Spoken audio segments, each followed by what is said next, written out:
me just start by saying we are going to do a meditation and gather the energy and ground it. But I just wanted to start first by honoring Myra. Myra and I feel like I have this big joke. It's not so funny, but I'm the president of the Jews for Joy Club.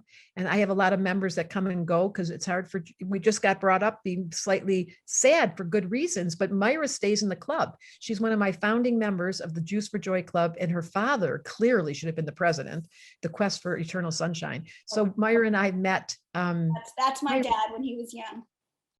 Myra, what year did we meet? How many years ago? It was 2006. So it was when I was going through a big crisis in my company, like a devastating event. So it's 15 years ago. Yes. And let me tell that part, and then you're going to tell your part. Here I go. Okay. So Myra was having a big giant thing in her company, as you may all know, Earthbound Farms. And Myra was in a crisis and decided to hire me as the therapist. And I worked with her executive team, and I worked with her and her family, and ended up in Carmel, and then found out that we were related. I mean, I didn't know we were related, but we ended up having this deep bond, and she became part of my book. So any of you that have read The Missing Element, Myra and her husband are in my fire chapter. And so you will discover, for those of you that are here, I'm going to show you her chart in a moment. She's a definite fire sign, a Sagittarius, Gemini rising with Mercury conjunct Mars and Sag. She gets a little excited. And we found our bond, and we found this like love affair because I'm so captured by what she was doing with Earthbound Farms and the courage that she had to take her career that she had no training in at all, understanding how to do agriculture or pesticides, and suddenly became the biggest organic farm in the world. So Myra and I connected. I became part of her family, especially with her son and daughter, and Maria, who I adore, and taught her astrology. And now fast forward, I kept bugging Myra on and on and on. She's Gemini rising with Saturn in Aquarius. It was a perfect fit for her to study astrology, but how does it go? You tell people and they're like, okay. And then finally, when was it, Myra, you studied? It was September. You did this Destiny Summit, and you actually interviewed a healer. He's a teacher of ancient healing arts that I've been working with for years. He's become my main teacher. And you'd never met him, you didn't know anything about him, and you described him so perfectly. He was blown away, I was blown away. I knew him at a whole different level, and I thought, I always thought, Debra, because I thought you were the only one that had the magic, and you do have a lot of special magic, but I didn't realize that a lot of what you did, other people could learn, And so when I saw, it was Kane Carroll is his name, when I saw you explain him in such an incredible way, because he's a very complex person, I signed up for your class, which I took last September. And I realized that you have this incredible flourishing astrology school. And I think some of your students or people who are interested are here. But I realized that it was a school for awakening, and that astrology was the vehicle. And I continued studying with Deborah Donnelly. I'm not sure if she's on right now because I don't have the full screen on. One of your amazing teachers. She's there. I see Deb. Hi, Deborah. I don't see you the second. And what I've been doing charts online with her of people I know, people I don't know. And I've realized, and it's one of the things that you said, I have some quotes for you. You did a blog. You said, what do I know for sure? And one of the things that you wrote is, I know for sure the planets are completely dependable. And I started seeing that it was true, and it was miraculous, and that even though it doesn't make sense to the logical Western mind, that what'd you say? Your Gemini rising showing up. She wanted everything to be logical. It doesn't make sense, but it's true, and that's why it's been around for more than 4,000 years. And so I thought of something as I was thinking about how to word it, and tell me if you like this analogy, and maybe it's been used, but it came to my Mars mind this morning, was that it's kind of like, I'm not trying to push astrology on anyone. I think that it is just, I am. Okay, but Deborah is, but I'm in the stage where like I can't stop talking about astrology. I'm at the annoying stage where every single thing I say is like, oh, it's because of this or that in their chart. But I realized that it's like when you go to a foreign country If you are a little bit literate in the language, it is easier to get around. You enjoy it more. You can communicate more intimately with the people in the country. And so I realized that just having a basic literacy in astrology is an important tool for me, an important skill to just navigate being human. And so, what we created actually on the Quest for Eternal Sunshine website, I did a blog about you April 30th. And when we send the recording, we can have links, and Catherine can put the links in the chat. But I actually, Deborah Donnelly, who's one of your teachers, created a video, how to create your own chart for free and decipher it on astro.com, and you generously gave us some materials from your school so that people, if they're interested, they can. Your school is so incredible. I could actually, Nina and her friend Gracie were over, and I was taking them through. They're both on the call. What we get from being one of your students, and it's amazing. But even just basic literacy, people can teach themselves basic literacy and then see if they want to go further. Nina, I want you to come take the class at 16. That's what I wished would have happened to me. So just to back up, astrology is kind of like an addiction. I have to admit this. So I'm just warning all of you, there should be a warning coming out right now that if you drink the Kool-Aid, it becomes addicting because it is so accurate. And after 44 years of doing this, I wish I could say to you, I can't. No, it's 100% accurate. And I saw with Myra, I've been watching your absolute fascination. Why? For those of you that know astrology, and I'm going to share with you her chart. She has Saturn on the midheaven in Aquarius. And so just to say for a moment, Myra literally changed the world of organic foods without knowing what she was doing. I love the story in my book where her husband goes outside, opens up the room where all the pesticides, close the door, and he goes, I'm not using that smell. And then he begins to grow all these fruits and all, like he's got raspberries and lettuce, and he puts them in a bag. This is how I tell the story, Myra. I hope it's true. He puts them in a bag. People are driving. If you're saying he instead of they. We got to get there. Okay, so it was definitely Myra. It was Myra and Drew together, putting vegetables in a bag, selling them to people down the street, and having to cold call because no one knew what organic was. So at that point, Myra was in the future. She knew that pesticides weren't healthy without knowing it consciously. Like she didn't study it, but she was like resistant, and she became the wisdom keeper. And a very large Sagittarian scale became the biggest organic farm in the world. I love Sagittarius. And now I love the story. Her Saturn's in Aquarius. That's an indication of the future, wanting to bring a new thought that hadn't been there before. And now she's addicted to astrology. And here's the future, because astrology is the next doorway. Just like there was a point in time where none of us knew what downward dog was. We didn't know what yoga was. I grew up in that era. I'm in my 60s. And now if I say downward dog, all of you will get in the position. Sometime soon coming to your neighborhood, if I say grand trine, you're all going to know what that means, but not yet. Right. So once again, I didn't know that. Once again, Myra, you are in the future. And you're bringing us a brand new revolution. And I thank you from the deepest part of my heart that the passion has been lit in you, because your chart is a fire starter. And part of your promise this lifetime, and you put it so well in your own words, is to awaken us with your dad's book and with your commitment to astrology. You are awakening us. And that's the call for all of us. The planet fell asleep. I don't know why this happens. We all had amnesia. And right now we're waking up. And especially the teenagers and the kids and the millennials are like, wait a minute, let's look up, because we can't stand looking down anymore. Your turn. Right. Oh, no. I was going to say, as you were talking about new, I also want to say old. Like organic farming was the way everyone farmed until someone had this brilliant idea to like put toxic chemicals on our food and in our soil, and astrology is over 4,000 years old. I mean, the reason why we know how all these planets affect us is because for 4,000 years, we've had observant, tuned in people observing these connections. It's 4,000 years worth of knowledge. And same with yoga. I mean, yoga started, thousands of years ago. So it's almost like, I find it like we started when you and I were chatting before we opened it. The Western mind now, even though we don't like science naysayers, but we don't want to be limited to things that can be proved in a formula by science.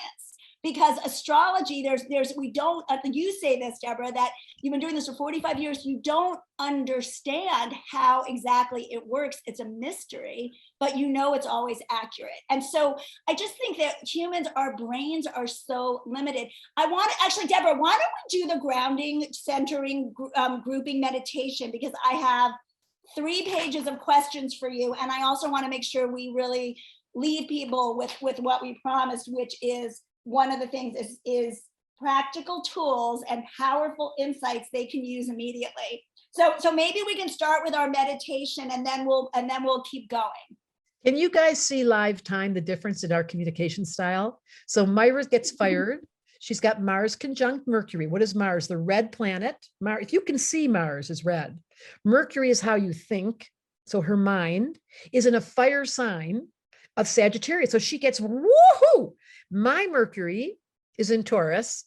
It's an earth sign. And I'm like, can we do the meditation now? I'm like, let's slow it down. But we have a wonderful dance because we both have the Gemini passion for learning new things. We're both obsessed with keeping the mind awake and not falling asleep in the dream. So isn't it funny though? You're seeing live time. Fire is the definite flavor of Myra. Not to say she doesn't get shit done, because boy, Myra Goodman, Saturn on the midheaven. This is a taskmaster. Let me pull the list up and tell you the rules. Here's what it says right here. We got to follow these things. I told them they'd get this. Now we got to get this. And she does it with pure passion. So any of you that know her knew what I said was true. Okay, so take a moment now and just sit back wherever you're sitting. We're going to close our eyes and we're going to go in. So just starting off by including the room that you're sitting in, letting your awareness include the sounds in the room, the seat you're sitting on. Put your attention on your breath, just naturally, don't change it, just become aware of it.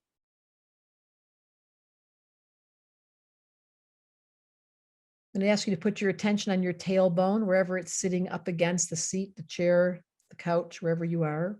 And imagine at your tailbone, there's a cord going straight down into the center of the earth. And at the bottom of that cord is a gold brick rocking very slowly, like in a grandfather's clock, back and forth. So just take a deep breath in, hold it at the top.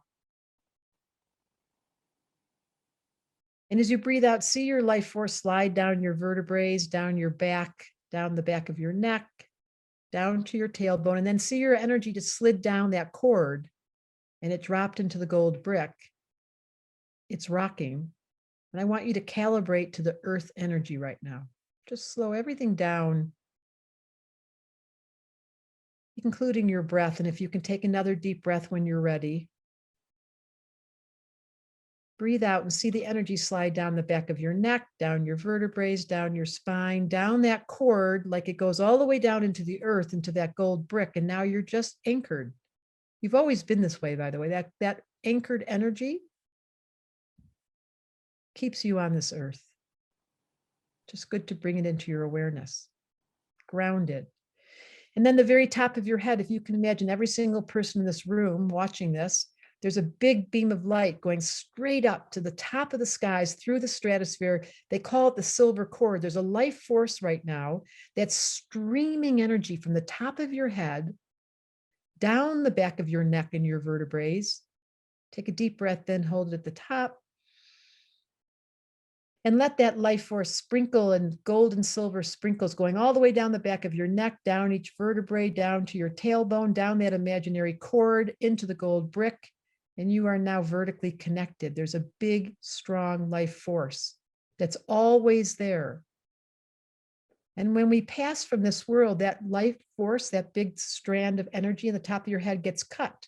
But right now it animates you, it feeds you, it's sourcing you, even as we speak, as we sit here. So there's this big, giant vertical connection from the top of the heavens. There's a beam of light at the top of your head going down the entirety of your vertebrae system. And then it's dropping into that cord, into the earth, into the gold brick, which is rocking ever so slowly in honor of the Taurus sun sign that we're sitting in today. We are grounded, we are present. And I always like to bow my head and give thanks. What a privilege it is to be alive at this time.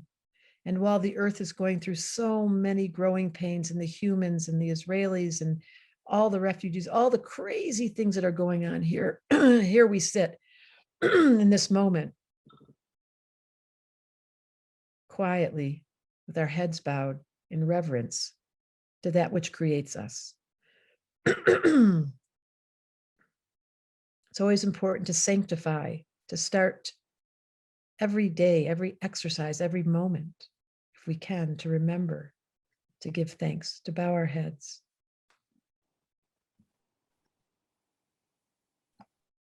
And when we're sitting in this still place, and there's a group of us in a unified field like there is right now, the quality of peace that's always waiting for you, it just waits, is present and amplified. And so in this conversation we're about to have with Myra and I, considering the stars, let us remember that there's a spot in your heart, in the still room inside your mind, that is at peace. It waits for us to come and lean in, sit down, take a breath, quiet ourselves. It doesn't matter, because while we begin the conversation and it gets all excited and there's so much to talk about in the name of astrology, the unfathomable science that goes on forever in every direction, there's always a spot in your heart and in your mind that waits for you. That's calm, it's at peace, and it knows that all is well, even though when the eyes open, the world will become so distracted. So I leave you with the awareness that there's a vertical connection. You're grounded to the center of the earth. There's always, whether you know it or not, a life force streaming through the top of your head. And there's always a room waiting for you to find peace. And while we begin the conversation, you'll probably forget what I'm saying, but at any moment of the day, you can return back to this place. May we all remember the eternal quest for sunshine, present with our eyes shut and our hearts open. May it be so. Aho.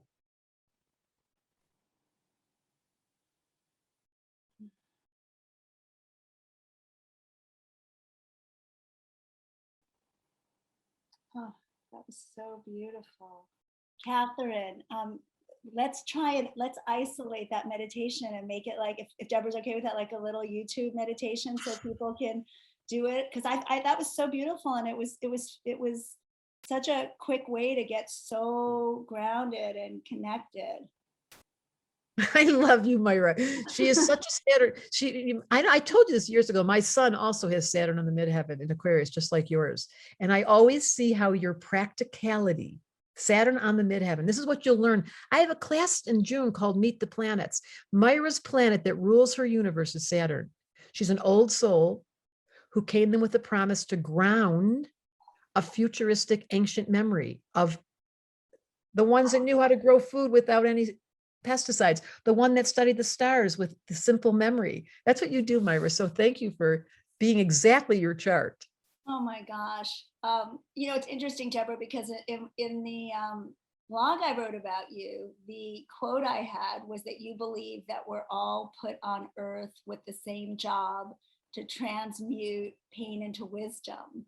And part of why you had me in your summit was because I'm the daughter of 2 Holocaust survivors. My sister's on the call. She is Nina's 2 grandparents. And my dad really transmuted his pain into, this quest for eternal sunshine. And so just in honor of him, we have this platform. And so I'm so grateful to you, Deborah. Like when you and I started working together, you did private sessions in little groups. And now you are the head of this huge astrology school. And I don't want to show off about you, but just like you have this connection with the stars, you have a connection with a lot of the celebrity stars in the world, and here you come and you share your wisdom with us. So this is a really, for people who don't really understand how famous Deborah is, it's not because you're famous, it's because you are a master and you are so gifted and powerful and beautiful and inspiring. But I want people to understand how lucky they are to just.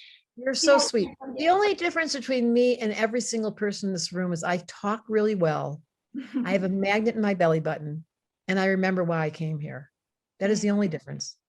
The magnet in my belly button drew you, Myra, 2006, when we were sitting there with Earthbound Farms trying to figure out how to help this place. Right. My gift of the gab is described by my Gemini, And I have a magnet in my belly button that drew very famous people to help me with my cause. And every single one of you in this room have a mission. And it doesn't require being famous or being seen by the public. It requires you being devoted to what we just prayed to. And your father, the inspiration of your father and what he's given to you and what you're giving to us through his words is exactly what each one of us can do. That's why it's so important to tell your stories and stay willing to open our hearts. Want to see?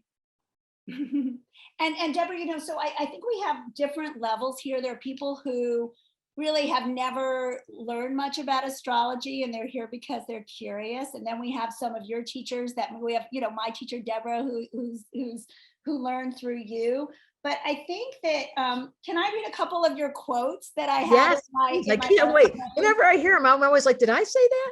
Yeah, these are all everything I listed. Either I transcribed some of your YouTube talks, and I got the PDF of your book. And so, but I had you approve it because some of them were sort of spliced together. That's why I wanted you to read them. But these are all your words.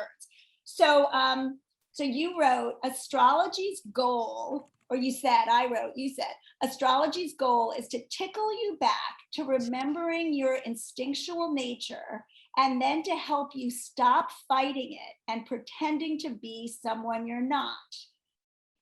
Learning astrology is the quickest way to fall in love with yourself and the whole planet. Do you want to talk about that for a minute? I'm in love with everyone. I have a problem. I've got Venus and Gemini in the 8th house. I fall in love every 15 minutes. I mean, really. I call myself a non-practicing slut. Like I don't really practice it, but I have this crazy, I fall in love all the time. And then I have to figure out how to control myself because people say to me, Debra. So I really have an honest theory. I believe this, and some of you may or may not agree with me. There's only one of us here. Now I'm going to push your buttons. Ready? Okay. For 4 years, every day I watched our ex-president, and I pretended I was him because I don't separate him from me. Now, all people go crazy when I tell them this, but I honestly have a practice that there's only one of us here, and I have to understand the nature of God's creation in order for me to understand love for real. Now, it's scary to say that because people get mad at me. And I think about Hitler. I studied Hitler's chart. I went into the whole history of his childhood. I watched all these, I read everything I could about him. I was obsessed as a kid because I want to understand, what is it? What part of the human psyche can allow that kind of dark force? And what does it take for me to be able to include the shadow and have compassion? Now, this is not a good first note to start out. How did I get here? But the answer to that question is every single human has come onto this planet with the promise that they will lift up the frequency. They'll transmute the pain. They'll do their work. And there's some people in this room, I can't even tell you how much they've carried the weight of the pain body inside their own psyche. It's true. And depression is a symptom of that. For those of you that suffer from depression, that is collective pain that you're carrying. That is a weary old soul. That is someone who has lots of water in their chart. For some people, they're always confused. Like they live with an indecisive, they can't find their career. They don't know what they want to do. This is air signs. So those of you in the room that suffer from that, but nothing's wrong with any of this. Some people, it's earth. They really feel like they are workaholics. They never get appreciated. They're always the one cleaning everything. They're always carrying the heavy load. They've always got to do the heavy lifting, and they don't get paid enough. And the truth is, they love to work and build things and clean things and go to get to Costco and buy all that Windex. That's just who they are. And for some of you in this room, welcome to Myra. They get so excited about everything. They want to jump up and down and share with everyone. They become a zealot, and they can't stand how excited. Why can't everyone? They get louder and louder, and that's fire. And all of you are exactly as you should be. If it's true, the principle, there's only one of us here. We want to learn about the distinction so we can figure out how we're all related. I'm in love. I don't know. I've had a hard time with relationship. It's not one of my specialties. It kind of pisses me off. Doesn't mean that I'm not in love. Doesn't mean that I'm not in love. And that's the invitation of astrology, learning all 12 signs and finding out what's it like today to be a Taurus Cancer. They're not going to be sitting in front of the room talking, wearing all red. They're home baking cookies. And that's just as important as you and I. Did that answer your question? No, but it was interesting. I mean, it sort of did. I'm so tempted to go into Hitler and Trump, but I don't know if we should. I don't know. Oh my God, I love her so much. See why we like each other so much? Well, okay, so but quick question. When you said we're all here to I'm raise the so frequency, do you think those people that have brought, like, let's just focus on Hitler, that have brought so much suffering and have incited so much division, the opposite of unity consciousness, lead from hatred, have they missed something, or is that what they were supposed to bring? the Sufis say that everybody's God. It's a really hard concept. It's not friendly for us to start here, but here's my belief. If I take care of my own psyche, the Hitler in me, the Trump in me, like I do my very best to have compassion, and that is the essence of astrology. And the human condition, which is the subtitle of my book, the missing element, the subtitle is Inspiring Compassion for the Human Condition. We are built with a two-part brain. We are built with good and evil. This is the nature of our design. Now, I can't answer any more questions except to tell you that I do everything I can to stay in peace and to not get caught in the war of judging. And it's not easy because I have Saturn in Sag.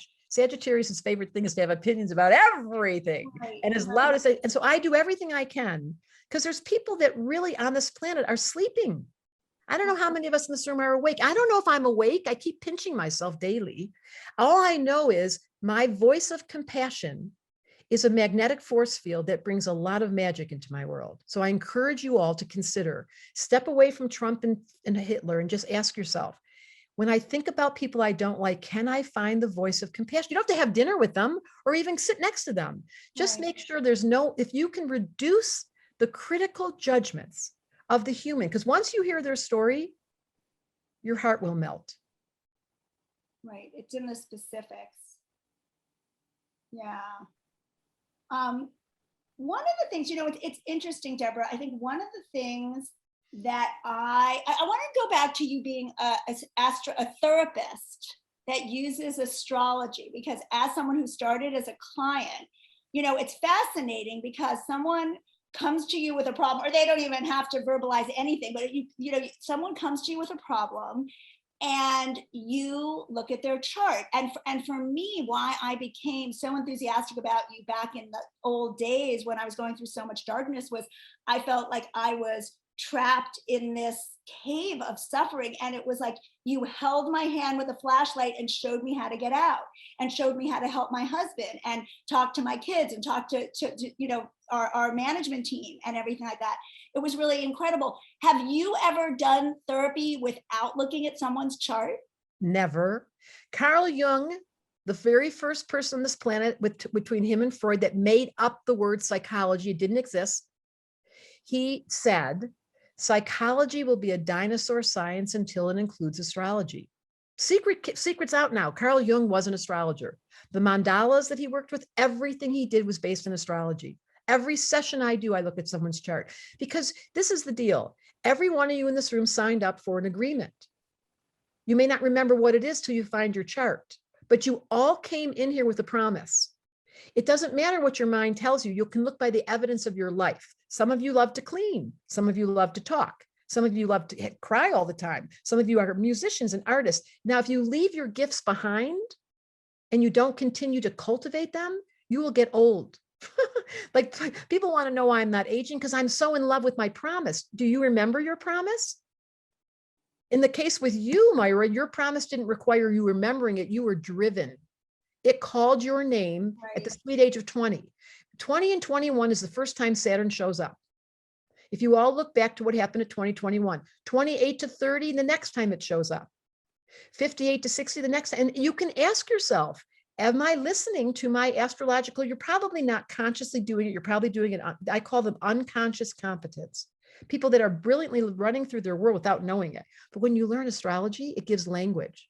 And every single person here came with a promise. I want to ask you, do you remember your promise? You're going to say, I don't know. Most people say, I don't know. And so then go get a reading. Do not finish this lifetime without fulfilling your contract, because guess what happens when you get home? The first thing they say when you get to the pearly gates, they go, okay, Myra, let me see your chart. They pull it up. They go, whoa, how'd you do? And she goes, oh, well, I had this giant company. I had these two gorgeous kids. I loved my husband. I had all these dogs. I had this incredible life. I just did everything I could. And then he goes, I have one question. Did you fall in love with you? And then you're like, what?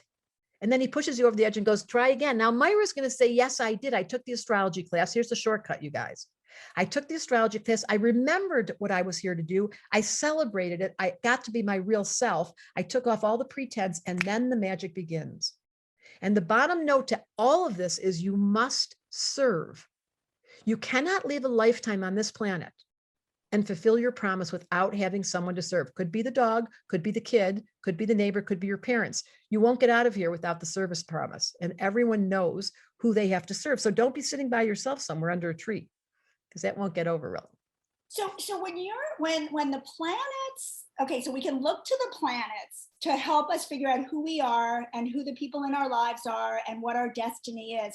What comes first, the chicken or the egg? I mean, was it just like, because sometimes I heard one of your videos, you talked about a blender, you know, is it random, like people who plan the time of their kids' C-section or induction, you know, is it random and then here you are and this is your purpose? Or does your soul come in with a purpose and then the planets align to help you actualize that? In true Sagittarius fashion, you're asking me a huge question. I'm not making shit up. My Mercury's in Taurus. So I'm too practical and grounded to make shit up. But what I can tell you is, without a doubt, and this is coming out of my heart of hearts, everyone's chart is exactly as it should be once you take that breath. Now, do mistakes happen? I had to do C-sections for people. People call me up and I feel awful about it, but it is a modern day phenomenon that you can pick the birth date, time, and place. So interesting. The real truth is, egg, chicken, I don't know. It's a great question. That real question is, am I fulfilling my chart according to what I came in with this life? And do I have the language to understand it? And the best question is, are you in love with you? Because I'm looking at one of the Virgos in the room. There are some people that don't like themselves and they understate themselves and they do the self-degradation thing, which pisses me off. Do you think God had a bad day when she made you? No. Do you think you were pushed on the bus? No, there's a volunteer position here. Now, the sooner you get to ask the question, here's my question for all of you. You can write it down. How can I serve today?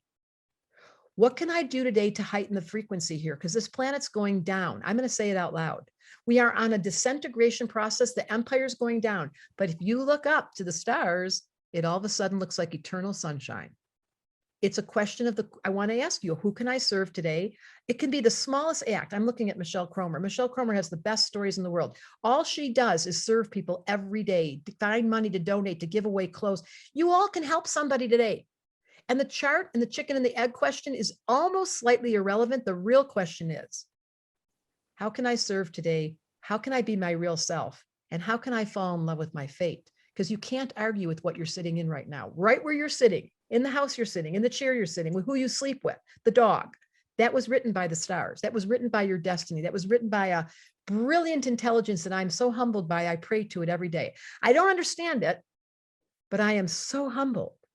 I can't believe I have running hot water every morning. I have pillows on my bed. I eat organic food. I get in this funny little machine and I drive around and I act like I'm a real live astrologer and people believe me. How did that happen? Very cool. Okay. No. I'm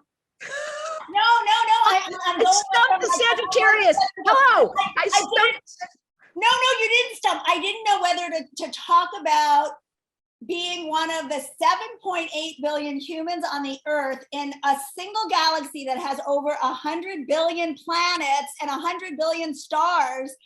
And, you know, or to talk about something more practical. I think I'm going to talk about something a little more practical. And then I think I want to make sure we move into with my promise about leaving you with tools. I think that, you know, and I did have some requests for, I'm thinking like the second guided exercise would be really nice for you to take us through the elements a little bit and a little bit about the elements of the planets.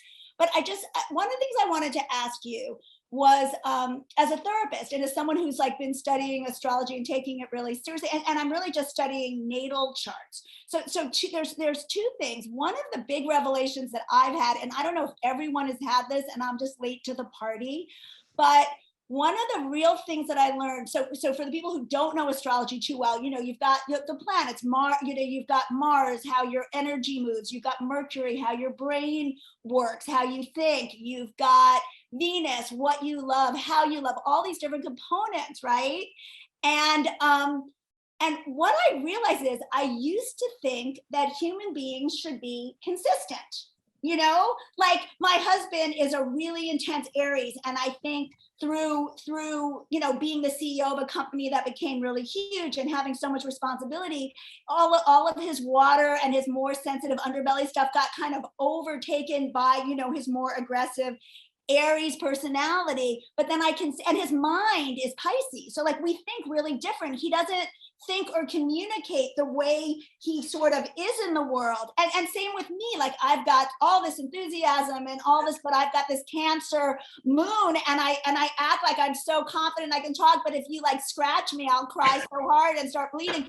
So I don't know if most people think that, but just realizing that I found that astrology is so helpful to realize, oh, we have all these different ways of being. It's not like everything in my mind sort of matches, and we're not all orange or red or blue or green. And it kind of has given me so much more tolerance for the people in my life. But the other thing I want to ask you about, to comment on all this at once, is you can also start pigeonhole people a little bit. Oh, that's just that self-centered Leo, or that worried Virgo, or whatever. So could you speak to that mishmash, and then maybe we'll move into a second guided exercise on the elements, some self-introspection. I love this question. So okay.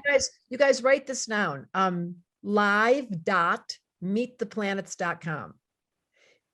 You just go to live.meettheplanets.com. If you want to learn next month those planets, she just asked the question because I'm going to be teaching those planets in a class 1 hour once a week, where you're going to get to learn about this. So you did such a great example. I'm thinking of your daughter, who I absolutely adore. So she's an Aquarian. So when we found out she was an Aquarian, double Leo, and I have a crazy memory, don't ask me why, it's kind of sick. So she has a very double unique. Leo, I'm gonna peek. But she's got, I think, okay, she's got 6 planets in Capricorn. Oh my God, please don't challenge me. Everyone does this to me. I have a memory like an elephant. Okay, I don't know what go on.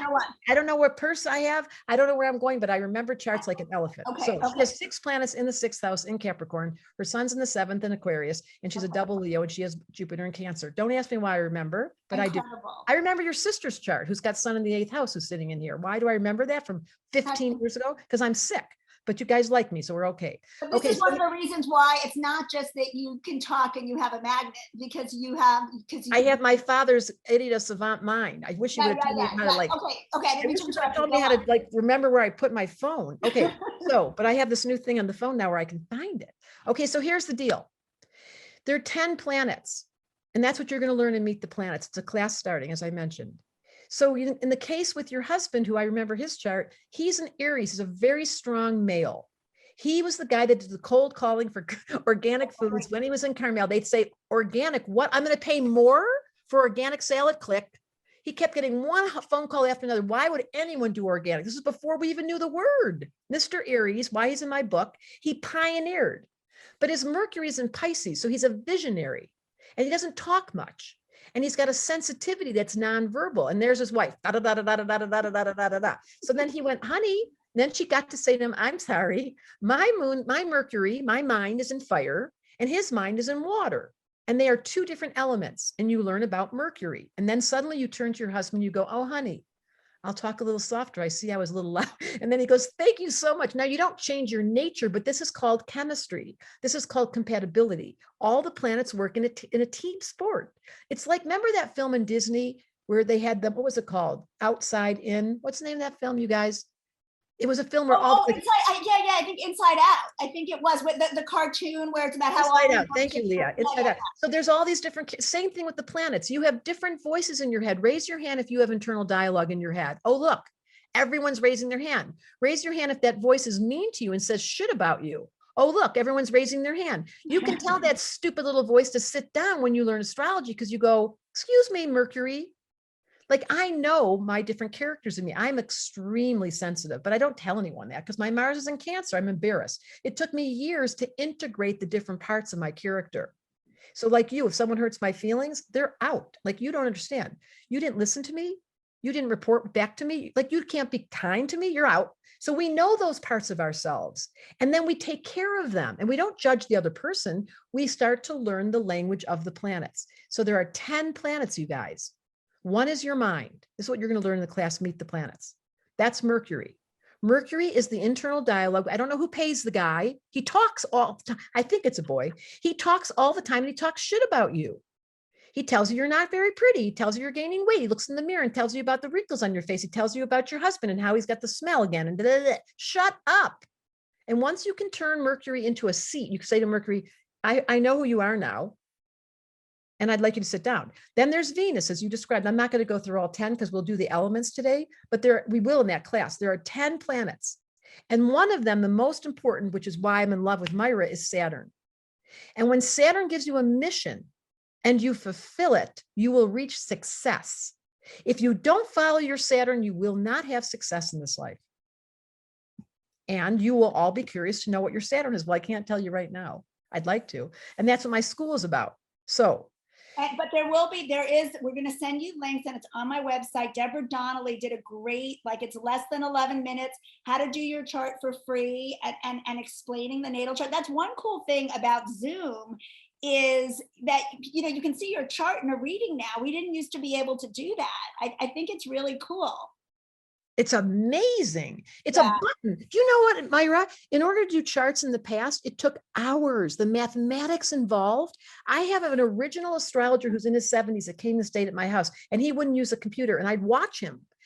It would take him, I would do 4 charts in a row within a day. He was still working on one. It took him 2 days to do it because so much math. Now, that's why there was only men. Do you know this? Just like there were only men rabbis, they were never allowed to have a woman in the room.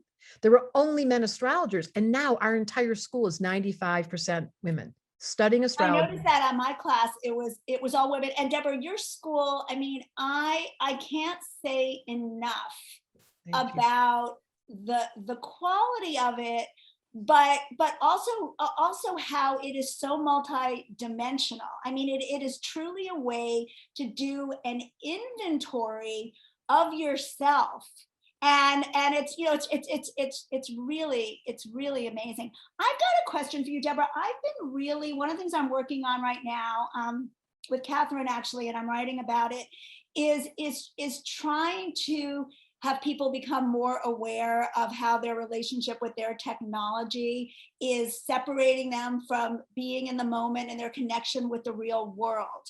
And then at the same time, technology, you can do your chart in literally 20 seconds, and you can see your transit in 10 seconds more, and we can all be here together from India and Sweden and Iraq, and it's incredible. But it's also, it feels almost, for a lot of us, the average American is on their phone for 4 hours a day.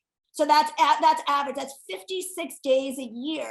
And and the average American checks their phone 160 times a day.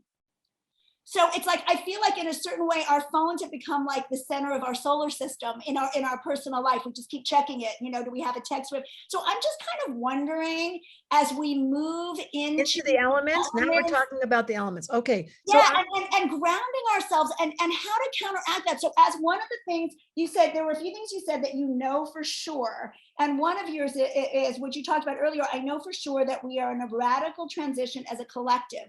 And I want to make sure that our great-great-grandchildren aren't just living in front of a screen. And there's something about being aware of our relationship with the planets and the elements, which you'll talk about, the fire and the air and the water and the earth, that I think can be an antidote for some of the disconnection that's happening now and the addiction that's happening now, while we can take the best of it and have us move forward, versus just kind of be at the mercy of the big tech companies. We've never had companies that are this big and have had this much influence on the human brain and the human hormones. So if maybe just keeping that in mind, we can kind of move into our second exercise, because that might take us to the Q&A portion of today, which is flying by.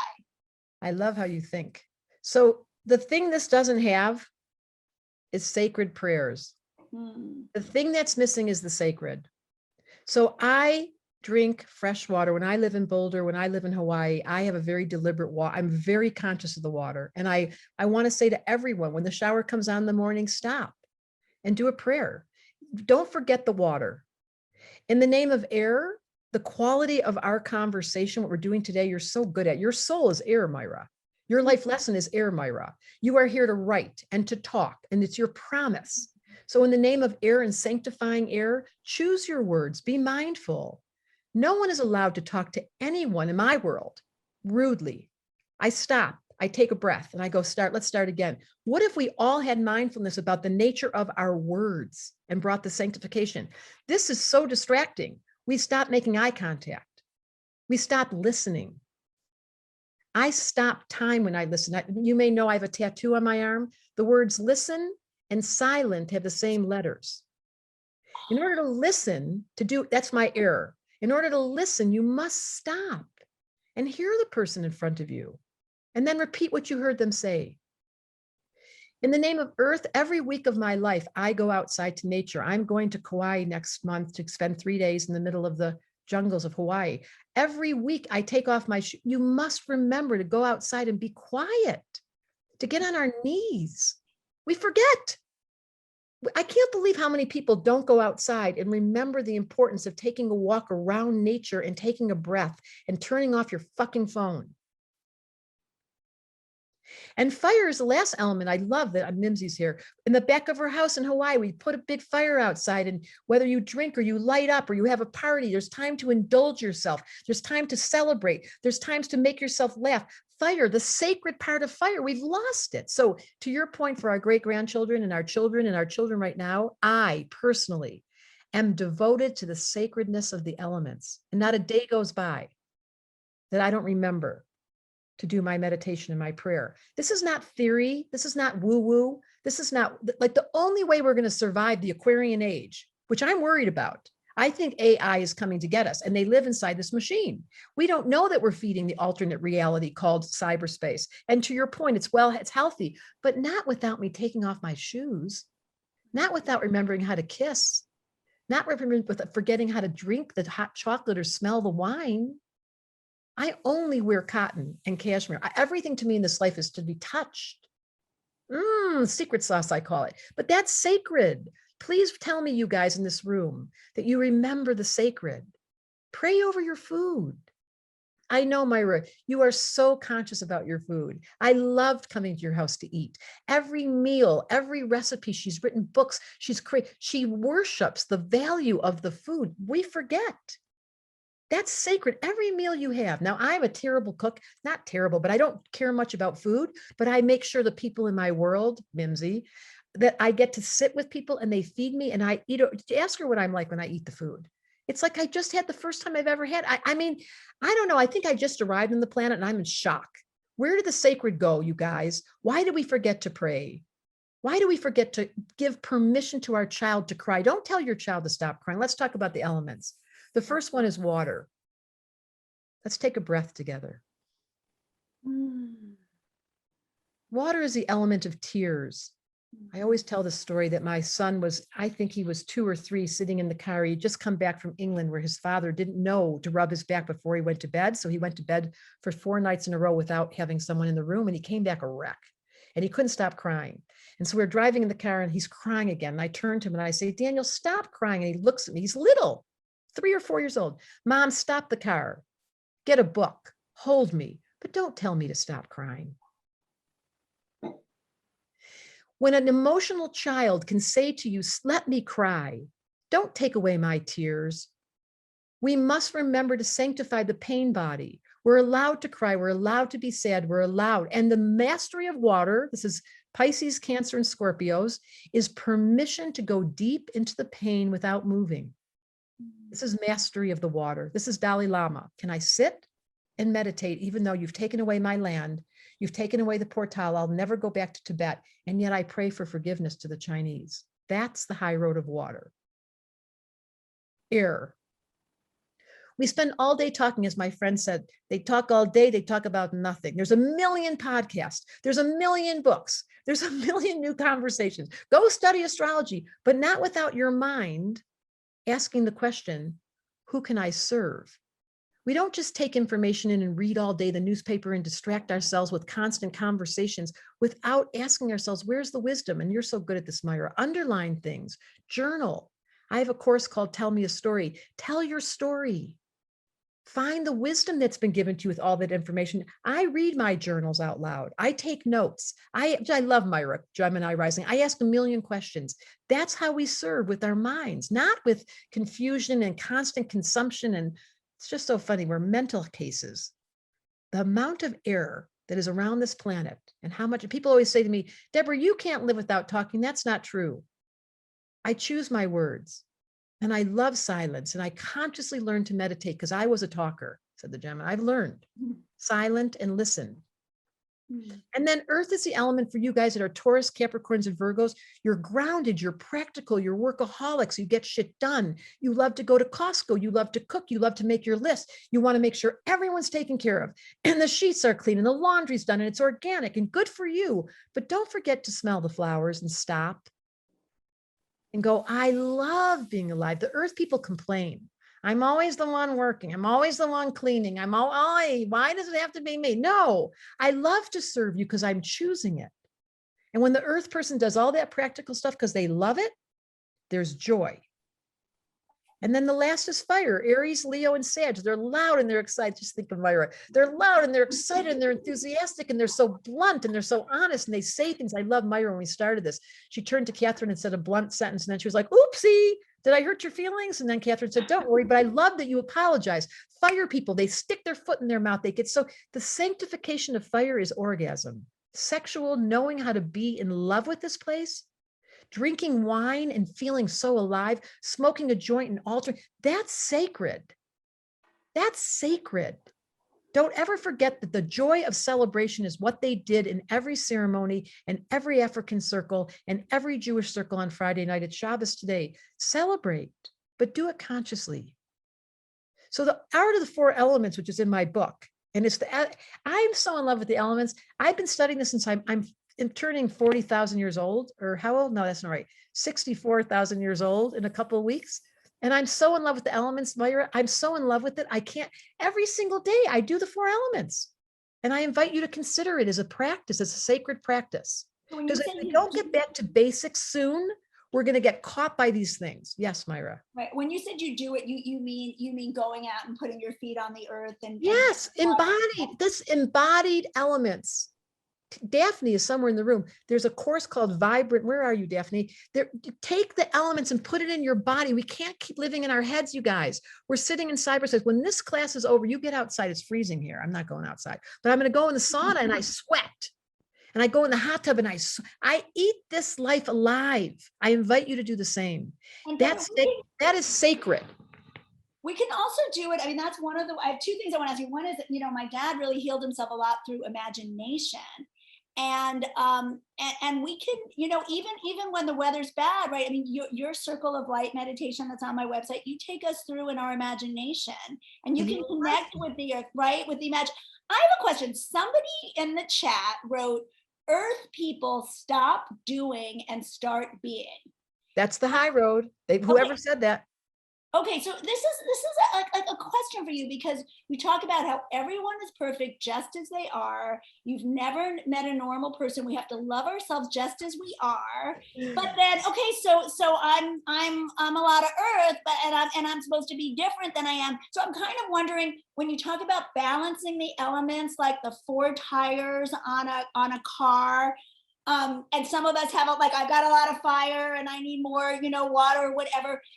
We need to balance, but we're also perfect. It's kind of, I was a Zen student for 18 years, and it's like, there's no gaining idea, enlightenment is just where you are. But we are hoping for a little more ease in our life. So I'm just wondering. I love Sagittarius. I love Sagittarius so much. Yes, somebody just named it. That was the high road and the low road. So yes, listen to me.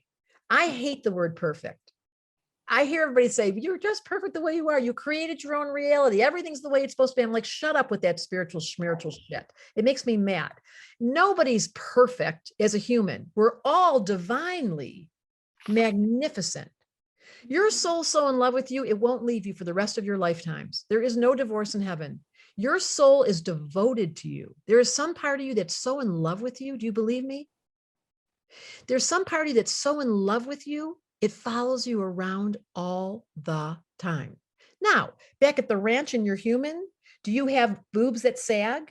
Do you have hair that's falling off your head? Do you have problems with your income? Yes, there's a million stupid stories. But there's a quality of duality you're asking about. And back at the ranch, my job as an astrologer is to help your human fall in love with who you are and evolve. So your soul's doing fine. It's perfect. But back at the ranch, the evolution of the human, every single person in this room, your mom and dad, I love thinking about them. They came in through a very heavy karma. So did my parents. So did my grandparents. They came in through heavy. You have to come onto earth. Here's how it goes. Ready? You get onto earth and they start signing you up and they're like, are you nuts? You want to go to earth? Can I just explain this to you? You will be so confused from the minute you get there, you're going to forget everything. What? Just remind me that you want to go down there. Well, I heard about orgasms and I heard about love and I heard about food and I heard about the water and the air. And they're like, hold on a minute. You want to think this thing through. Because once you get there, you're going to be so confused. And guess who's coming to your house? Death. No, yeah. Humans think death is horrible. You ready for this? And then you volunteer and you say, I really want to go. Please, can I go? I really want to go. I just want to go. They go, it's a one-way ticket. Once you start going on the spiral of the earth experience and evolution, you're going to come through so many times of pain. If you can keep your eye on the quest of eternal sunshine, you'll make it to the top. But boy, is it hard. And everyone in this room said, okay, I'm in. Dun, dun, dun, dun, dun, dun, dun. Then you get here, amnesia, ouch. And then they gave me these two parents. I was like, are you kidding me? And I was in Detroit. Like, hold on a minute. I said yes, but this is getting out of hand. And then they forgot about me. So it seemed until I woke up inside the dream. I don't know. I'm riffing right now. So the answer to the question is no, nothing's perfect as a human, but in the divine, as an astrologer, I can tell you it's airtight. Rest on that truth. Lean into the spiritual. Know there's a divine part of you waiting, as I said in the meditation, in your heart, you are divine. But until the marriage happens between the divine and the human, there's a war. And that war is reflected on earth. And there is evil and there's light. And until you commit to being awake and being kind and giving and serving and loving the people you love, there's people in this room I am madly in love with. I mean, I would probably be married. I'm probably a polygamist. How do you say that? Polyamorous? No, what's that word? Yeah, polyamorous. I'm probably polyamorous. I would marry 16. I should be a bisexual maniac by now. But I had enough awareness to say, Deborah, you've got Venus and Gemini in the 8th house. Careful. You fall in love too fast. That's just me. Back it up. You have a divine part of you wanting to fall in love with your human. You are eating poison. Everyone on this planet, your parents came in through heavy, heavy karma. So did mine. And I took the responsibility to lift up the karma for my family. And I've changed. So now we have your daughter, your sister's daughter, and your family, Myra, who are not victims to the same story that we carried. And that's the job of everyone in this room. Change the karma that was handed to you. Wake up inside the dream. Seek compassion and kindness. And how do you do it? Here's the best answer. Study you, the most interesting person in the whole room. Go study you. You're so interesting. Deborah, are you up for taking us through just a little internal journey of self-exploration, and then we'll do a few questions and it'll be time to end. Like, listen, I'm a Gemini. I could talk to the cows come home. So the good news is I have Mercury in Taurus, so I pace myself. But yes, whatever you want, Myra, I would give you whatever you want. No, I was just thinking, because I would be happy to do anything you want. You kept saying, are you annoying me? You know how Myra is. She's like Mimsy. She writes with 50 questions. I think it's a Jewish thing. 50 questions, asking me a question. I love them. I just can't answer all of them. Yeah, no, it's yeah. And I mean, I have to say, the legacy that my family has inherited and a lot of other people, it is a journey. It is, when you said I'm not the president of the Jew for Joy Club, you're my fearless leader, and my dad really discovered joy and has really answer to everything. Yeah, leaning towards joy. But I think, in terms of finding that balance, I've got so much fire, so much air. We've got somebody on the call who doesn't have fire and air, who's mostly earth and water. And so one of our questions was, how do we find that balance? Is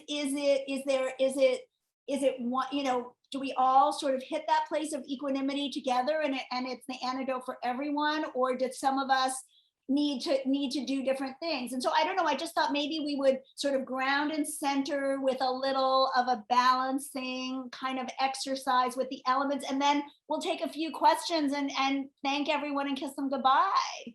Can I just say that I met Myra? I just have to do this. Now, When go I ahead. when I first met Myra 125 years ago, she suffered from a lack of clean water. So she did worry all the time. Her son was in football. Really lived with worry, and it was her inheritance from her mom and dad living through the concentration camps. And I've watched you do your Zen work, and I've watched you do the. I want to acknowledge the answer to your question is you can balance. You were missing clean water. You've cleaned your. She just picked up the water and drank it. Was that perfect? I know I've got my thinking, and honestly, Make this shit up. the teacher I was talking about, like Kane, who you did the summit with, so much of what I learned was healing through this self-love, self-touch, slow movement, kind of qigong. Everything. You're such a Sagittarius student, and you've got Saturn on the midheaven and Gemini rising. You can all ask yourselves, am I a good student? Lori Reynolds, are you a good student? Some of you are incredible students, and some of you are pretending to be students. Up your game. This is not a part-time job. So yes, you want me to do a meditation and take us into the balance? Does that resonate for you? Does that work? Ask the group. I'm keen. I can do anything you want. I promised two guided exercises from Debra. So I thought a second one would Let's go. Okay. Close your eyes. We're going in. Take a ride. Take off your seatbelt. I hate seatbelts. Take a deep breath. I'm going to ask each of you to look over at your water, your sensitivity, your ability to cry, your ability to really care, the party that wants everyone to go away, that wants quiet, the part of you at worst that has an addiction that wants to go get high or drink or escape or find yourself away from people because it's too much, or the party that knows how to balance by learning practices of meditation, by slowing down time consciously, by celebrating your tears and then knowing when to stop. May we each find comfort in our pain. That's the human. It's the gift of caring. The tears of death bring us to our sweetness called love. May we be fearless to ride big waves and know we'll get back to the shallow when it's over, because we have faith, because we know there are angels we can't see who sit next to us. That's water, the imagination, the ability to know that there's spirits right now in your room with their hand on your back as we sit here. Feel them. This is water.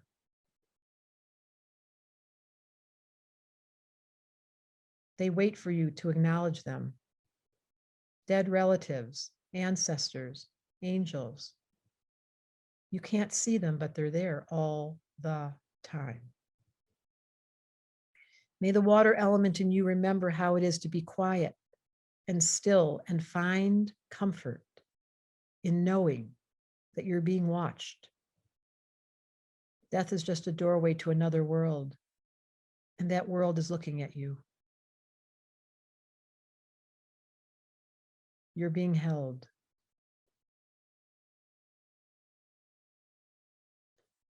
And if sadness or depression or addiction or loneliness is following you around, you ask for help. And then pray. Don't stop until the help arrives.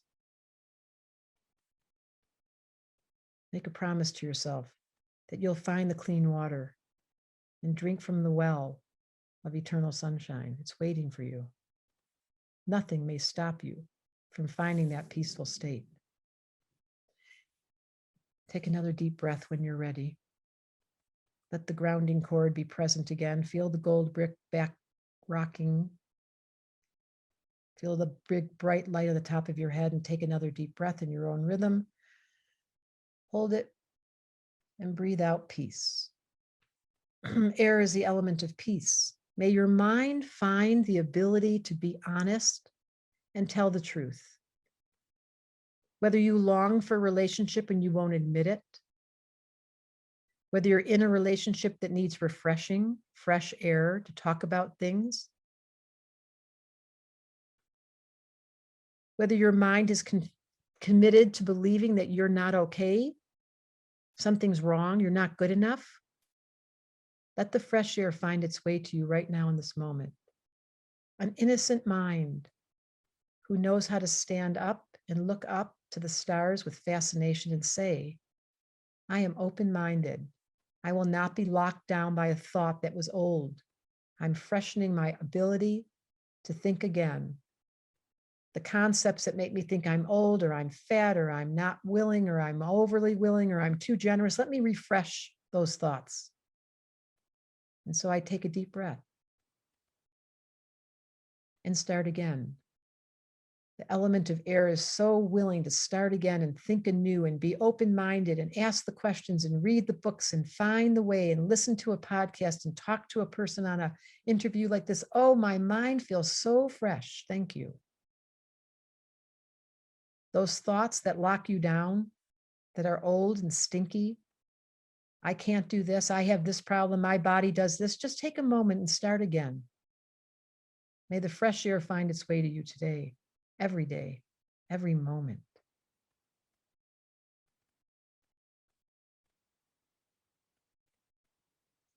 And in the earth, as we sit here in these bodies filled with bones and organs and vessels and all kinds of magical occurrences that happen from your heartbeat to your appendix, to your ovaries, to your brain cells, all of the unbelievable mastery of this physical form.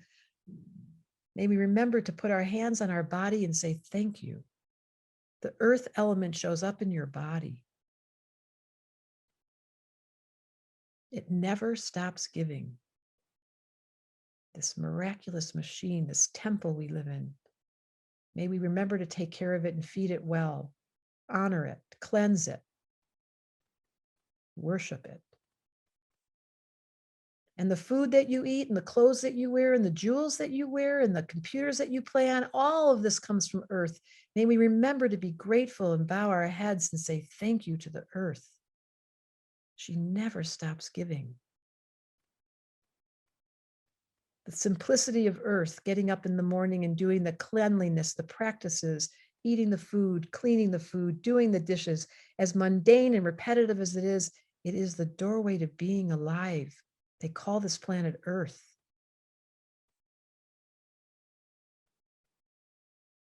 The same letters of earth are in the word heart.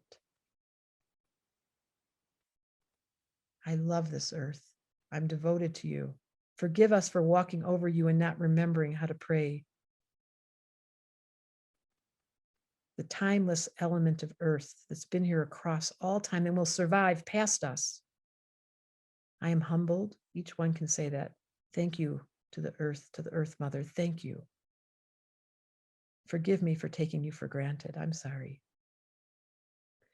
And then comes the element of fire, the bright sun, the heartbeat in the middle of your heart that started the moment of conception that will leave at the death of your life. The heart never stops. The sun never stops. The joy is waiting for you. May we all remember the fire element of enthusiasm and delight and the child that wakes up in the morning so excited. Let that part of you with enthusiasm and delight never be put out. The fire that eternally shines, it's waiting for you.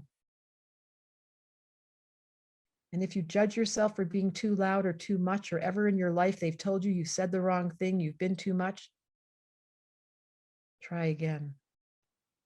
The fire is always waiting for you to tickle you in the name of love, of passion, of sex, of delight, of the food, of the jumping, of the unbelievable music, all the celebratory toys that come to us in the name of fire. Let them stay in your world. Don't turn that down. Keep it on. Keep it up.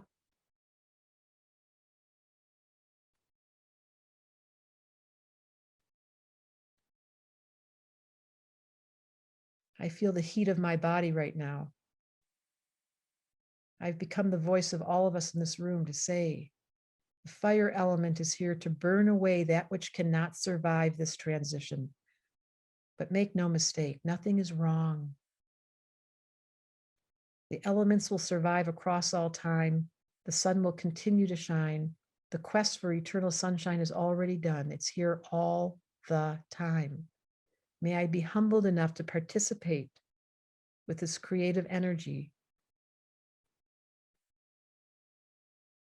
And if any of those elements have gone down, if you forgot how to cry, if you don't tell the truth, if you don't know how to take care of your body, or you're not having fun, it's a thought away to rekindle this. It's a choice, and it's never too late. I don't care how old or young you are. Keep the elements alive, the joy of fire, the commitment to follow through of earth, the honesty of air, and the gentleness of your heart that can say, I'm sorry, I'm scared, I don't understand, and seek the wisdom keepers. They're waiting for you. May you all remember how to ask for help. May you all continue to pray. And remember, this place is sacred. It's just a spiritual exercise to see if we can stay awake. And so it is. Aho.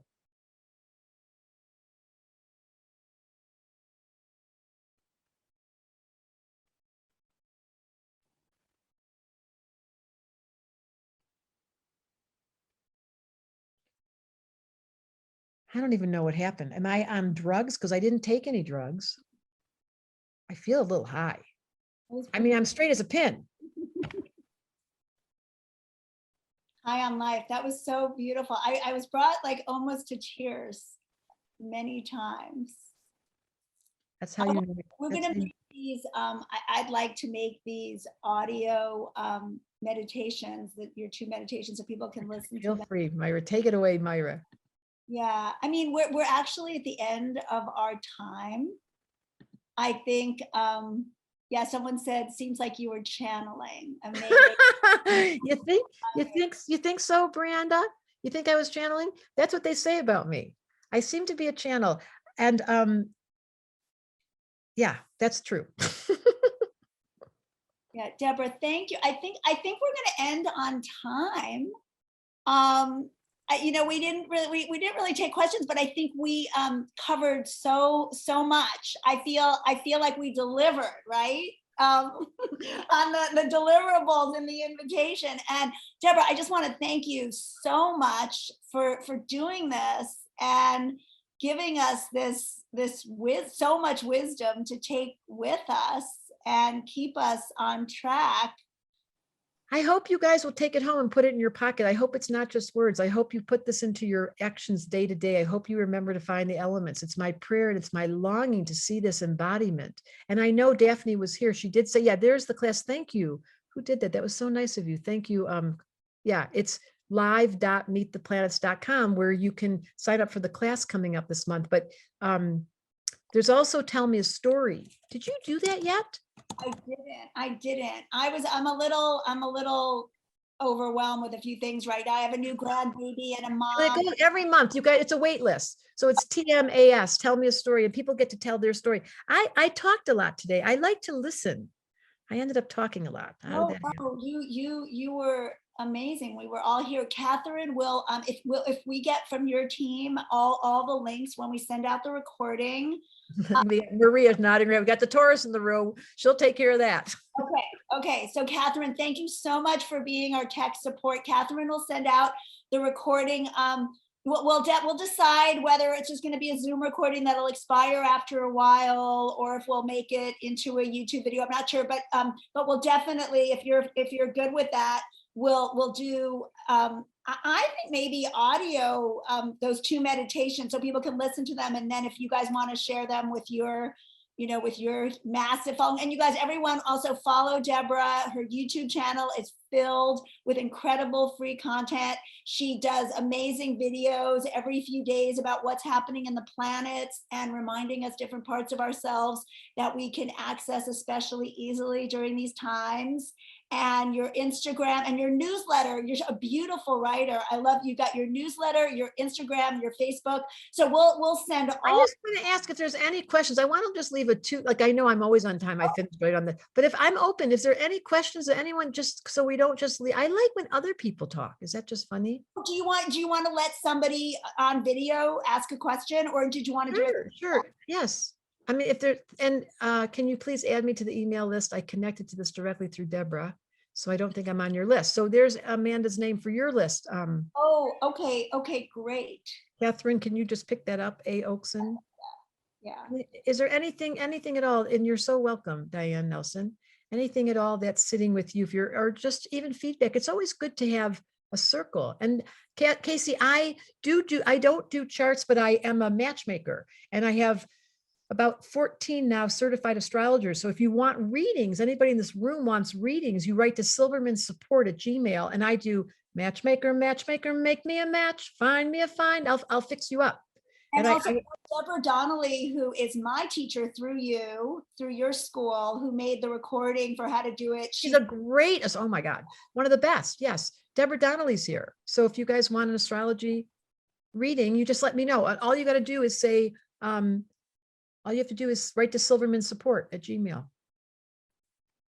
So is Lori Reynolds amazing. There's lots of astrologers in this room. Oh, but I will fix you up. Cool. Do you want to see if there's somebody who wants to just say one thing? Does that feel like that'll complete it? Sure. I'm a communist. I believe everyone should have a turn. Well, we don't want to go too long, because I do. No. Yeah. Yes. And people have been leaving anyway, so that makes sense. Okay. Is there anyone in here? Does anyone have something pressing? Would we want them to raise their hand? Somebody's sitting on the front of your seat. You're like, we'll see. Hey, go ahead. Pegu. Oh, you see someone? She raised her hand. Yeah. Oh, okay. So I guess would Catherine, I'm on the, would Catherine? There you go. Hi. Okay.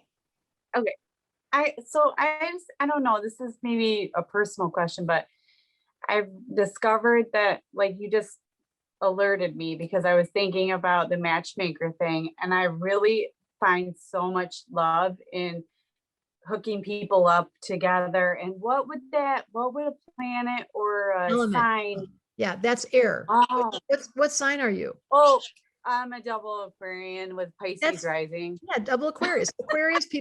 Aquarius connect dots. All air signs love connecting the dots. It's like their favorite thing to do. That's exactly what.